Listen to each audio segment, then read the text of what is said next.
Salut à tous, j'espère que vous allez bien. Je suis Brook Audio et vous êtes à Mini Streaming avec Avila Land. Générique. Mon directeur, Seigneur. Alors, que vous utilisez vMix ou OBS, aujourd'hui on va parler du décalage entre l'audio et les images lors de notre direct, lors de notre enregistrement. Généralement, on lance notre direct et il arrive parfois qu'au bout de 20 minutes ou même en début de direct, l'image et le son ne sont plus en synchronisation. Vous voyez un peu dans les films Igbo quand on traduit là, c'est la même chose. Aujourd'hui, je vais vous montrer quel réglage faire dans OBS et vMix afin d'éviter ces différents problèmes là.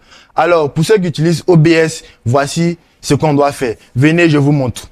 Alors, vous prenez votre logiciel OBS, vous venez dans les paramètres. Vous allez vous assurer d'abord que dans la section audio, votre fréquence d'échantillonnage est sur 48 kHz. C'est le standard pour toute vidéo. À la suite de cela, vous venez dans les options, juste dans la section mélangeur audio. Vous cliquez sur propriété audio avancée. Et vous allez voir ici votre sous-sort audio. Vous venez dans le décalage de synchronisation. Maintenant, si votre image est en retard par rapport à votre son, vous allez augmenter ça à 100 millisecondes, ainsi de suite, jusqu'à voir où il y a synchronisation. Maintenant, si c'est l'inverse, que c'est votre image qui est en avance par rapport à votre son, vous allez ici faire en valeur négative jusqu'à aussi atteindre la synchronisation dans votre logiciel. Et ça sera parfait. Pour ceux qui utilisent vMix, c'est encore beaucoup plus simple. Vous venez dans la partie où vous recevez votre capture vidéo, votre image ou votre son. Vous cliquez dans les paramètres. Vous venez dans Général et vous cliquez dans Paramètres audio. Et ici où il y a millisecondes, c'est le même principe. Vous allez soit augmenter ou diminuer en fonction du problème que vous rencontrez.